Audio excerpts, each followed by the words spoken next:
Hello, bonjour, Tonse, Oki, Dante, Sagyamasi. My friends, my name is Richard Van Camp, and I'm from Fort Smith, Northwest Territories. I'm a proud Tlicho Dene author and storyteller, and I am in Treaty 6 country today, broadcasting from our home with my incredible Star Wars collection. Feast your eyes, cousins. It is a pleasure to be your MC and host today of the 2022 Indigenous Voices Awards online celebration on Indigenous Peoples Day 2022. As we gather to celebrate emerging writers, we also think of those established writers and friends who have left us. Writers like Ojibwe author Richard Wagamese, who passed away in 2017. Over the course of 2 decades, Richard wrote over 16 books, including classics like Keeper and Me and Indian Horse. One of his publishers, Douglas and McIntyre, wanted to do something to honor Richard's amazing contribution as a writer. In 2021, they released a book of his writings called What Comes from Spirit. And for every copy sold, they are making a donation to the Ivas. In a tangible way, the work of this established writer is supporting an emerging generation. Thank you to Richard and to his family and to those who loved him. Masi Cho, thank you. And thank you to Douglas and McIntyre as well. Today, we are gathered virtually to honor an exceptional group of 23 finalists recognized over 7 categories for work both published and unpublished, and in French, English, and in their Indigenous languages. This is the 5th annual IVAS, a literary contest that aims to build community while supporting and nurturing the work of Indigenous writers in lands claimed by Canada. Claimed by Canada. For the next hour or so, you'll hear directly from the writers and learn more about each nominated work. And we're giving out $34,000. So let's get started. Our first 2 categories to celebrate are published and unpublished prose. Let's take a listen, and Masi Cho for joining us today. Hoka!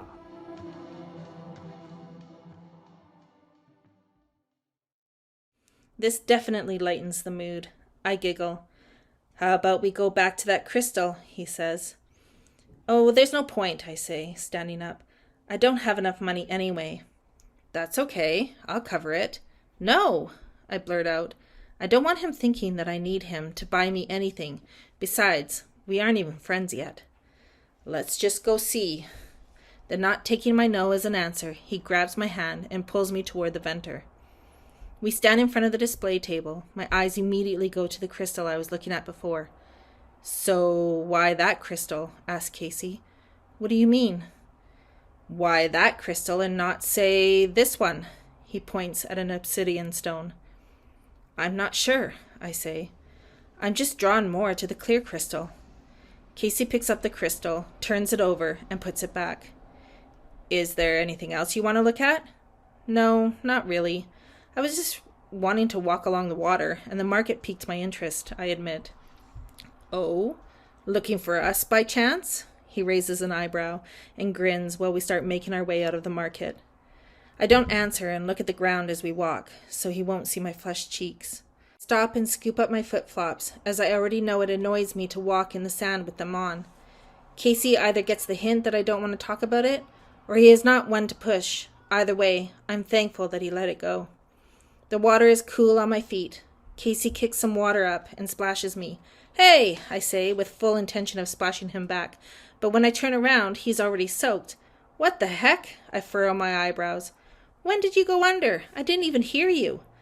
Well, you don't make a very good Indian then, he says playfully. I don't think I'm an Indian, I say as he falls in step with me. Okay, fine, he says a little more seriously. Cree then. Cree? Well, you are Cree, aren't you?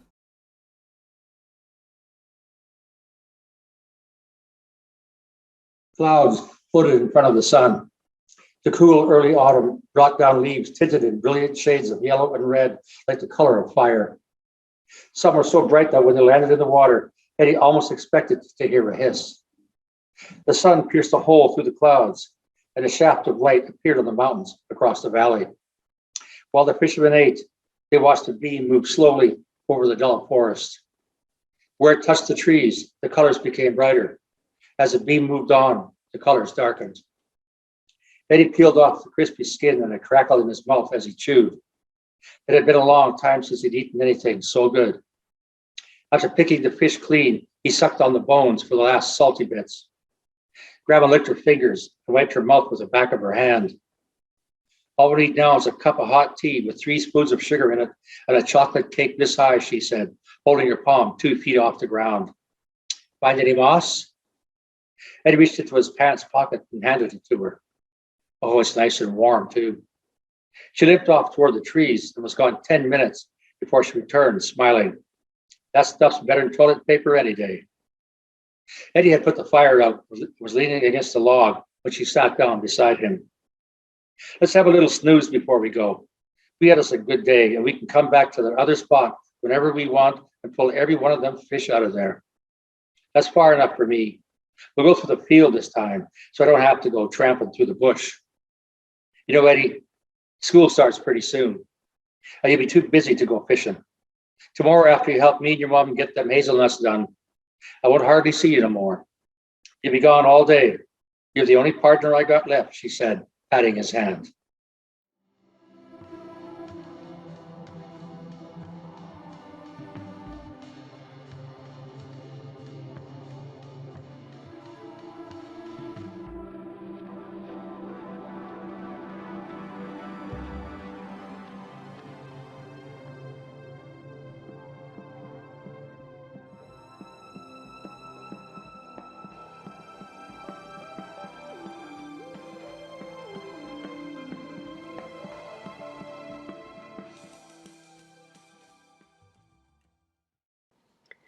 This is an excerpt from Hail Mary, Mother of Pearl. Please breathe. Please breathe. Please breathe. I say first as a whisper and then almost a yell as I'm holding her upside down and gently shaking her alive in the dark room. Even though the falling snow is making a bright halo around the street lamp on the corner, it's still too dim to see her face, but I hear her inhale and a small cry brings us both back to life. Holding her tight with one arm, I turn and shake Agar awake. Wake up, wake up! The words seethe through my teeth because I can't believe he didn't wake up with me. He slept right through the emergency, where somewhere in the dark my mind lit up when it sensed the baby had stopped breathing. Wake up, Agar! I say quick and loud, and he moans, but he doesn't move. He's just come off a week of night shifts at the pulp mill and finds it hard to switch back and forth from nights to days. He works 4 nights, has 2 days off, then does 4 days. I'm used to it because the baby gets up to eat every 2 hours around the clock, and I'm outside of all man-made time. Still, he doesn't wake up, even with the full weight of my hate on top of him. The baby is sleeping soundly, so laying her in the cradle, I put another blanket over her, then feel around on the floor with my toes for something to wear. I find my overalls, then feel for a sweater, but only hook a light gauzy summer top and my runners. In a flash I'm dressed, and I stomp over to Agar's side of the bed, snapping the light on. He's oblivious. Probably still drunk or stoned from the night before. I can smell his stale, sour breath. Martin Delorme was sitting at his kitchen table, drinking tea, watching a handful of magpies fighting over scraps. Hopping around, chasing each other, they seemed unconcerned by the frigid temperature and the blowing snow. Taking a sip of tea, Martin noticed the snow building up in the corner of the window. He wondered how much snow they were going to get. He went back to watching the magpies until one of them grabbed the prize and flew off and the others followed. He sat there for a minute watching it snow, then finished his tea. Turning from the window, he saw the big gray cat curled up near the wood stove. "Looks like it's going to be just us for Christmas," he said to the cat. The cat looked up for a second, then put its head back down and closed its eyes. Martin stood up and spoke to the cat again. "Don't suppose you'd go and feed the chickens?" The cat just ignored him this time. Martin took his coat off a hook, put on his boots, and stepped outside into the winter bleak prairies.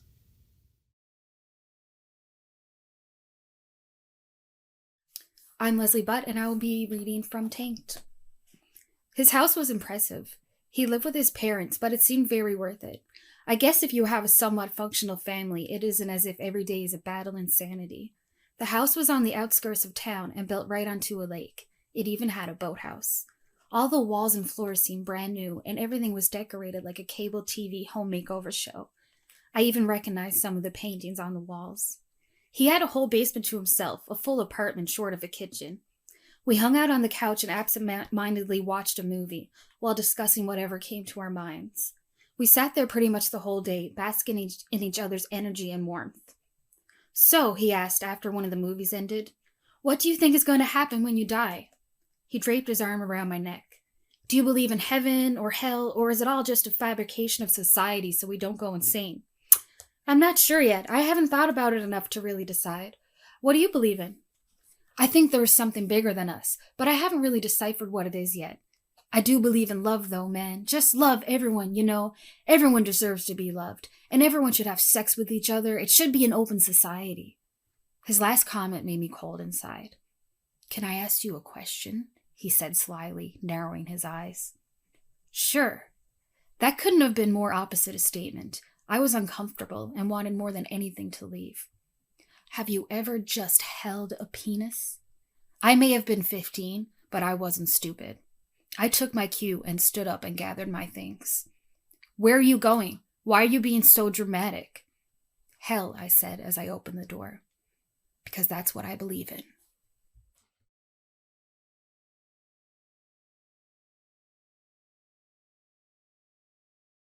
Apchilidagam Sitwan in Deluisin Bianca Maltan, Geskabegyakewaj. I will be reading a passage from my short story titled Baktasam.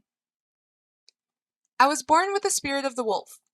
Every 7 generations, someone from Red River Rapids is born with it. My name is Tallulah.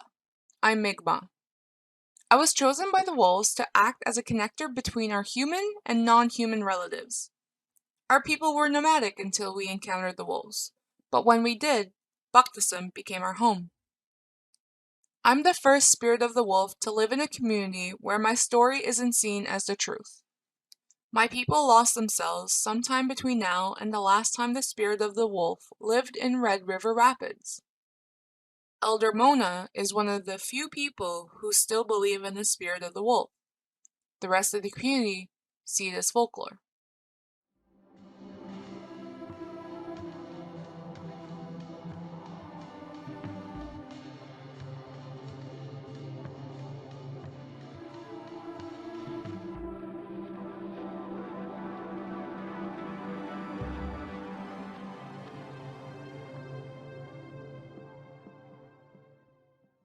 Congratulations to Brian and Leslie and to all of these incredibly talented nominated writers.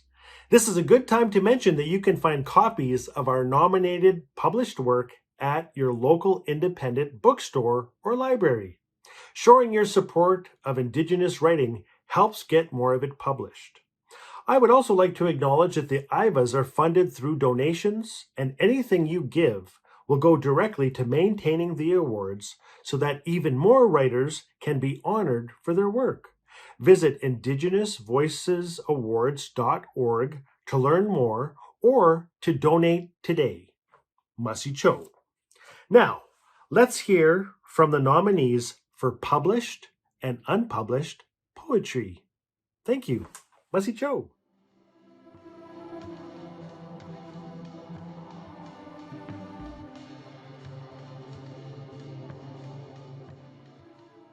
Have you ever fallen in love with the day? That senselessly beautiful way light filters through a forest, all gold body, all quiet sway. So soft on the inside, you get drunk on it. Pine cones hanging from your brain, a shelter from the teeth of animals, morning ice, love's shadow. You're learning your language on Twitter, Googling the weather in Nehewewin, Ta Nasi Ese Wapak. How is the weather being flung? Copper wires of rain heaved like a body touching itself over this day, drowning all undershirts and sorrow. Most days, you hate yourself. Play online poker with the currency of Skittles. Enter anonymous chat rooms to meet other women.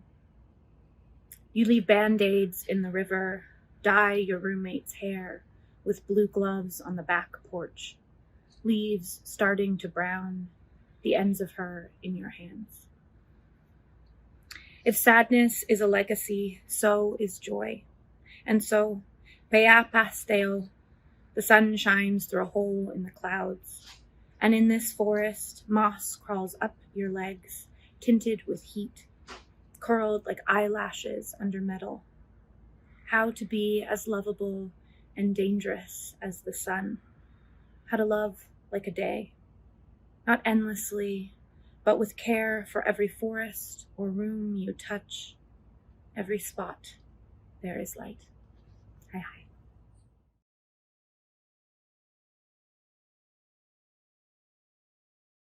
I want to be tangled in moonlight, wrapped up in northern lights, guided home by the North Star, trailing down Churchill River, hand in hand with you. I want to be tracing your stories, constellations of ink and scars, hearing your memories echo in the dark between dusk and dawn. I want to be your roots ensnared in sandy soil, lush with moss beside hidden waterfalls, soft rocks smoothed over by running water. I want to be part of your joy, the smile on your face when you hear my name, the blush in your cheeks when you think of last night. I want to be your home, your land, your memories. Wow. Wow. That poem just called me single. anyways.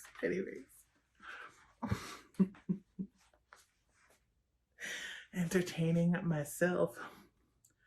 This is one of my favorite poems in the collection, and I hope you enjoyed as well. For all the aunties. We aren't all nice aunties, open arms and kind smiles. We don't all bake bannock, keep secret stores of dry meat and fresh blueberries.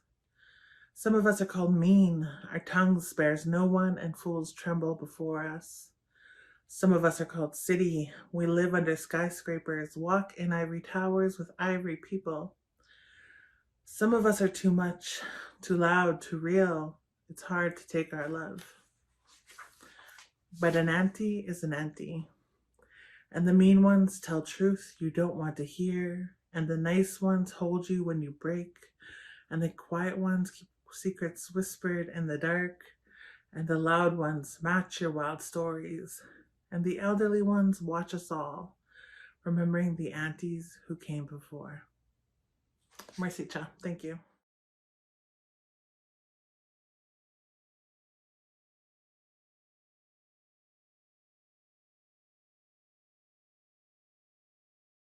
Hello, my name is Diana Hope Takenkamp.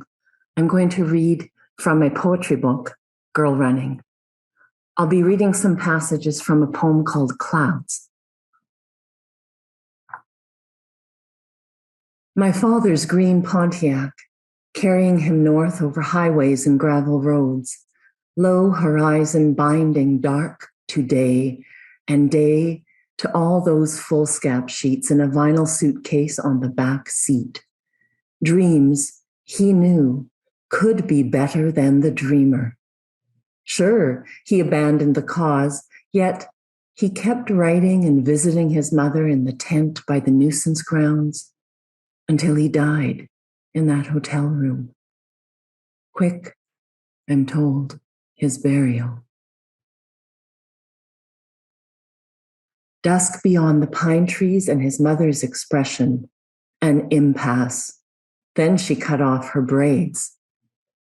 Later, in poems, phrases, and words underlined, his shock came to the surface. This was 1958, but already the 60s, windblown, had found him. After her funeral, moments returned in brief flashes here and there. He gathered these smallest parts of her inside him. To cry might release them, so he drank, a reverse river of grief that kept her close. Strange, how the wind can disperse thought, lift monuments of tenderness buried in darkness. Yet the submerged world isn't life. Life is breath and waking.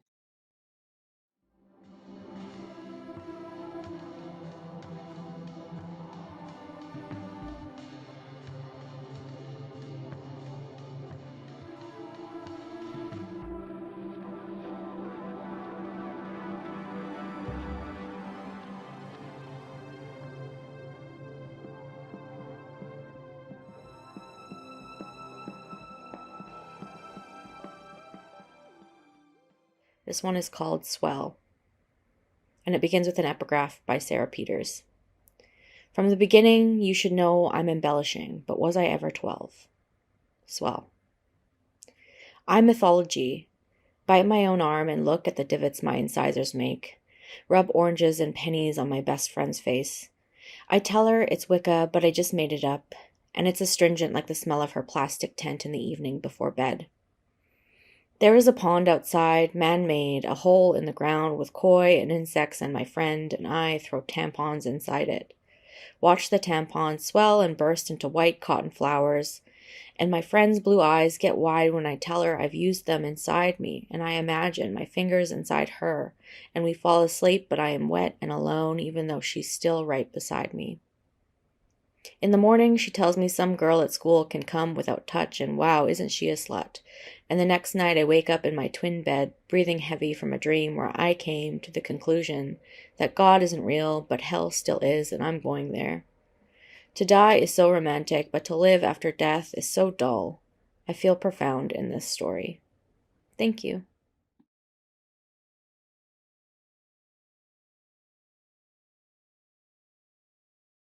Mistahi Muskegee. A circle is powerful medicine because it says Pichtagwe, Dahtawao, come in, there is room for you here. I have the capacity to absorb your pain and celebrate your joy because I can expand and retract infinitely and still retain my shape. Because even held in my wholeness, I assure you nothing is total and forever, but may come again. Because I am destruction and rebirth and every other experience. Inside me, you can come and be loved, accepted as you are. If I can accept you, then so can you, because your existence is the embodiment of a circle. In the absence of perfection, something else is uncovered, beauty. And if you feel this is truth, then carry it with you along with every other contradictory truth you have ever found beautiful. This is how my survival became a love song. Displaced Métis finds solace in the city under trees. Barely been back home, back deeper than roots. That with no land back, and never having no land. Thanks to script, thanks to treaty, thanks to starvation, thanks to road allowance, thanks to residential schools, thanks to 60s scoop, that all of us are no strangers to traumas or abuse and the cyclic nature of these things.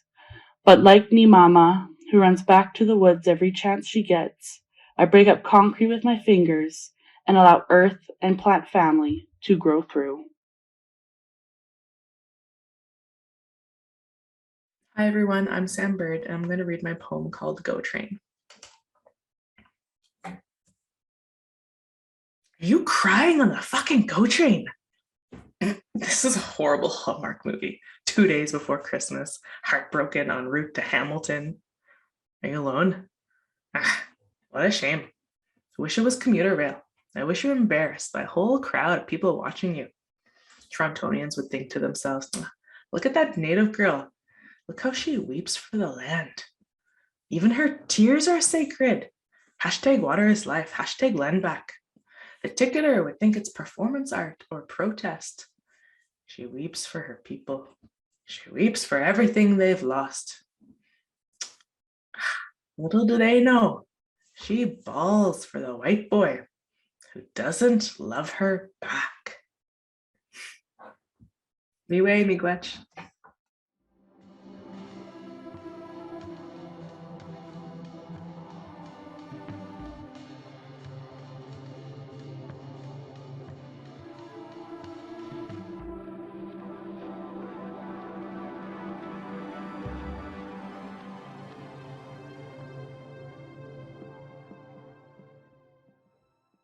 Congratulations to Selena and Megan and to all these incredible poets. Now, on to our final 3 categories this year. Published work in French, graphic novels, comics, and illustrated books, and published works in an Indigenous language.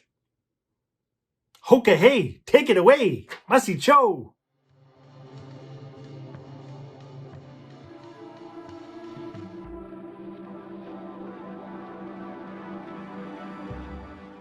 Fracasse la carapace des intentions, déleste les gestes appris. Fouille les restes de printemps en ton automne pour qu'émerge, éclate et brille, jusqu'à aveugler tes prétentions, le germe de ta survivance et ta soif de souffle. Ontiwe. Le temps de saliver, la sève, la sacrée sève, Oranda, Warta, arbre témoin, premier manifeste messager aux élans promesses, au redressement qui ouvre. Chaque cœur de bois exprime ta lignée, qu'on imprime des mots alignés pour nous rappeler la rondeur de toute chose. Enseigne-nous l'offrande. Il faudra lire en boucle jusqu'au centre du monde. À go, ni le mépris. In the name of good, ne blesse plus grande tortue. Yandia wish.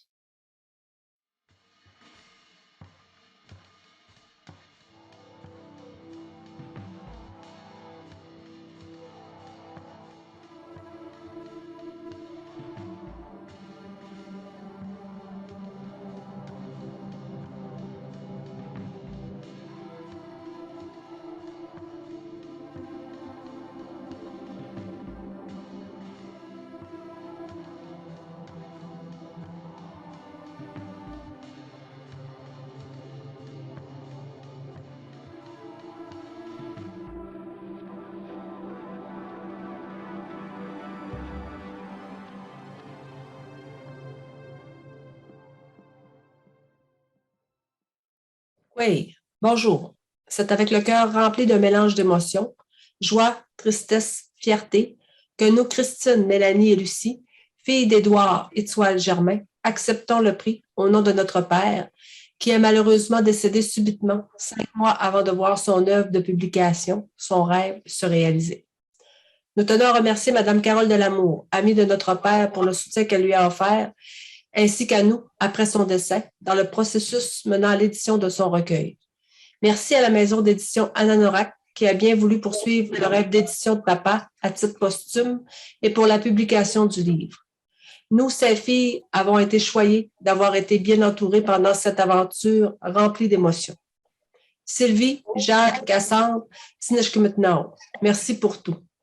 Merci à Mme Marjolaine Benjamin qui nous a accompagnés pour la traduction en Elwewin des titres des poèmes Nikisticine, je me souviens, et à M. Norbert Lemire pour le superbe travail pour la page couverture. Merci également à Mme Laure Morali et Joséphine Bacon pour votre soutien et votre participation au lancement du recueil. Selon nous, Nikiskissin est l'héritage des nombreuses années de travail de notre père et est dédié aux survivants des pensionnats autochtones ainsi qu'à leur descendance. Ce recueil a été un processus de guérison pour lui. Ses blessures doivent être connues pour se rappeler ce pan de l'histoire canadienne encore méconnu et qui doit être enseigné. Notre père serait fier de recevoir ce prix et nous sommes très heureuses d'avoir achevé son œuvre. Nous sommes fiers de toi, papa.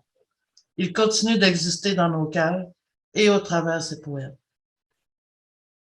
Nous avons choisi de vous partager le poème intitulé « Le retour ». En juin, en visite, au vent d'été, quand soudain, j'entends mon prénom. étoiles, en figeant devant eux, dans ce sentier où circulent les gens. Le long des herbes, j'approche en tremblant. Qui sont-ils? Je reste figé, sans voix. Un premier choc, un silence affreux. Qui sont-ils? Je ne les reconnais pas. Je faillis pleurer, me culpabiliser. À cet instant, toutes les choses oubliées remontent aux yeux. Plus jamais je n'oublierai leur visage, mes parents. Au nom de papa, Tinishkumitnau, merci au jury de Prix Voix autochtone 2022. Merci.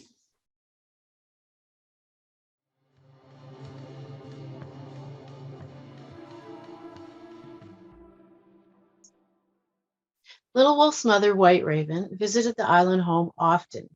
White Raven loved to see her granddaughters happily exploring the world around them, just as Little Wolf had done when she was a young girl.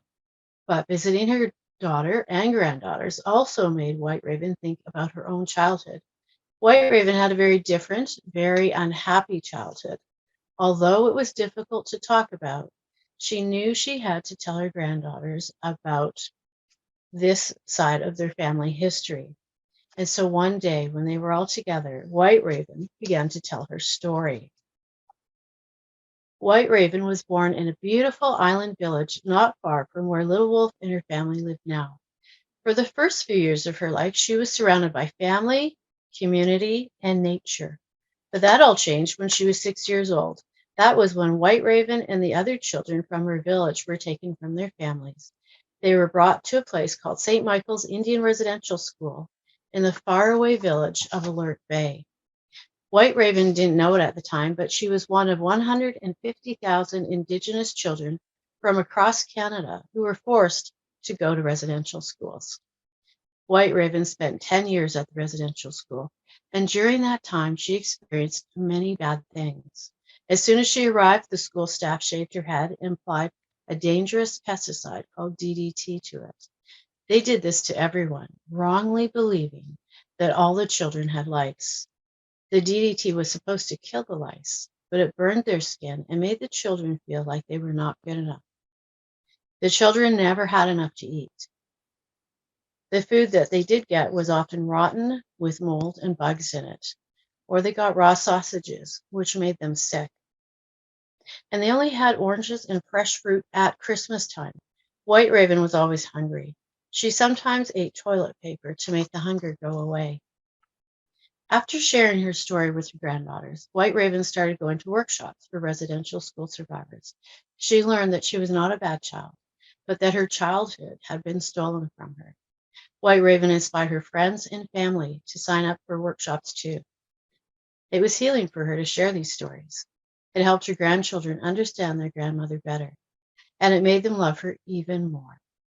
She told her grandchildren that they could do anything in life that they focused on. She would always be proud of them no matter what, and she taught them that the things that make you different are the things that make you beautiful and strong. Stories are medicine. Jessica, thank you.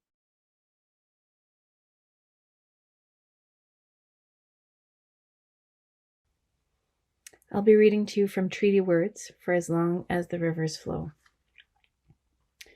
Mashomas paused to put a few more logs on the fire. He said, "When the earth was created, it was a partnership between the earth realm and the sky realm. With the help of Creator, our grandfather Sun and grandmother Moon agreed to work together with our mother, the earth, to create life. Then other beings of creation were placed on the earth and in the sky. We, as humans, Anishinaabe, were the last to be placed here. This is why we refer to ourselves as younger brothers and sisters to the rest of beings in creation."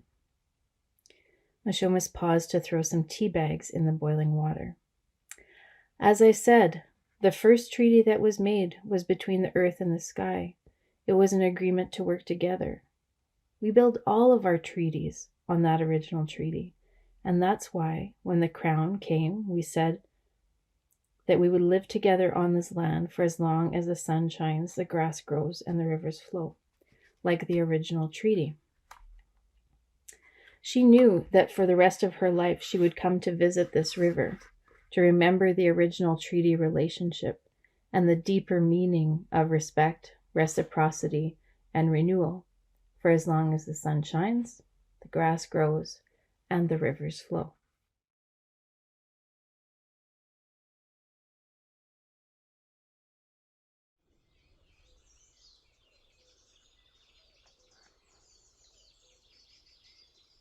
The first medicine dream I remember discussing with you was about Bear.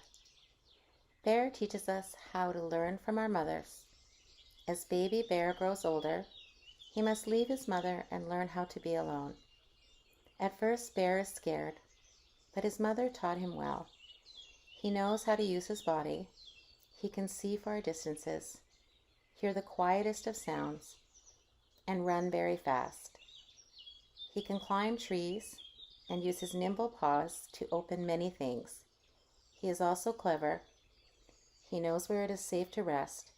He knows how to fish and hunt and find tasty plants and berries.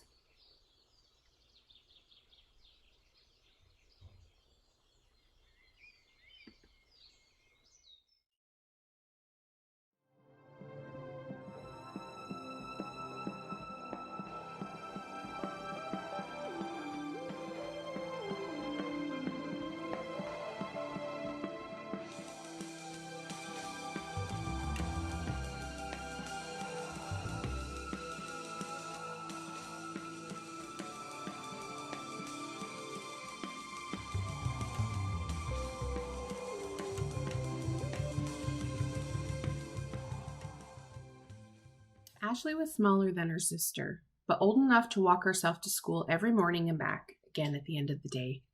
She took her time when she walked, kicking dirt to uncover stones and pieces of colored glass, which she kept on the windowsill in her bedroom. The sun was exceptionally bright this afternoon. Ashley had to shield her eyes with a hand to see the road. A car sped past her, billowing up a cloud of dirt. It stung her eyes, and she stopped to wipe them. Squinting, she followed the tire tracks up the road to where the old train station used to stand. A small figure stood in the tall grass by the tracks. Ashley recognized the way the figure leaned against his cane. She smiled and broke into a run. The beads in her backpack jingled in the tin, and the school books bounced heavy against her back. "Uncle," she shouted. "Uncle!" Ashley's uncle turned and greeted her with a smile. "Hello, Deuce," he said, extending his arm to give her a hug. She rushed into him, burying her face in his wool jacket. It was warm against her cheek. She inhaled deeply. He smelled like sage. She pulled away and looked up at him.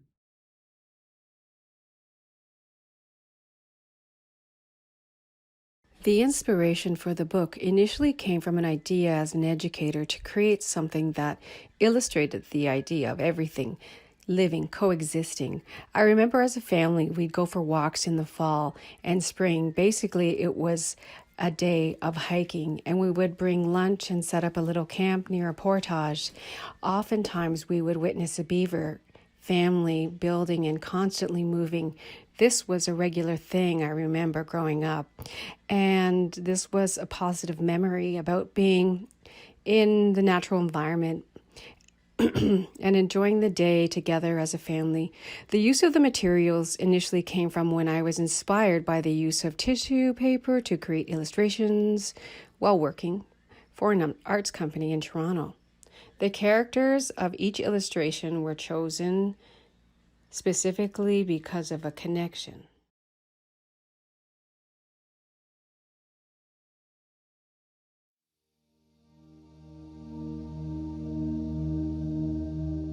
Hi, I'm Britt Luby. I'm the author of This Is How I Know, a book that was lovingly translated into Anishinaabe Mullen by father-son team Alvin and Alan Corbier and illustrated by the talented Joshua Powis Steckley, and I'm thrilled to be sharing it with you here today. How do I know summer is here? When Loon opens her red eyes to call across the water, and green Luna moth hides among birch leaves. When yellow bumblebee collects purple fireweed with me, and we spy brown screech owl asleep in the tree. When blueberries drop readily, and the sand is hot enough to sting. When insects billow black from the trees, and the sun slips into an orange dream. This is how I know summer.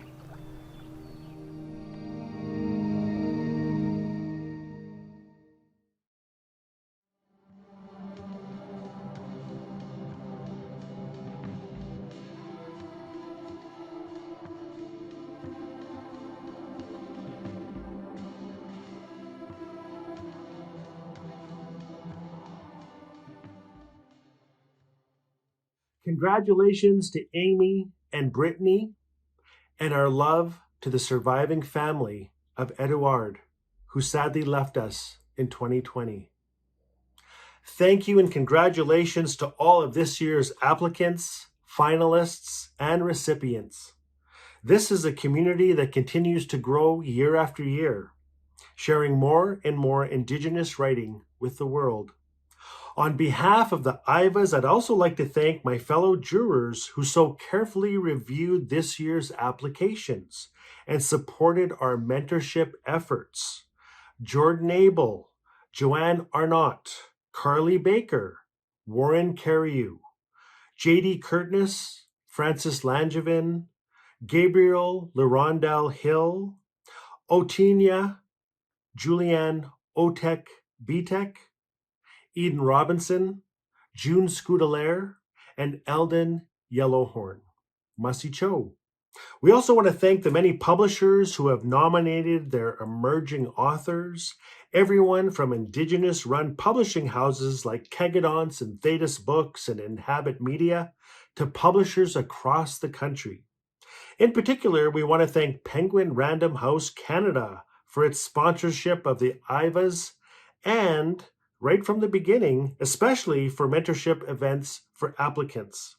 We also want to thank the Center for Equitable Library Access for ensuring that Indigenous stories are accessible. And thank you for joining this celebration to help the IVAs support and celebrate even more emerging Indigenous writers in the years to come. If you have the capacity, if you have the sunyao, if you have the samba, please visit indigenousvoicesawards.org to make a donation today. Anything you can do to support Indigenous writers counts. Give us a follow, buy our books, take us out for supper, take out our work from your local library, and share your favorite work with a friend. Masi Cho, everybody. Enjoy the rest of your day, and thank you, and we'll see you again next year. All the best. Masi Cho. Cheers.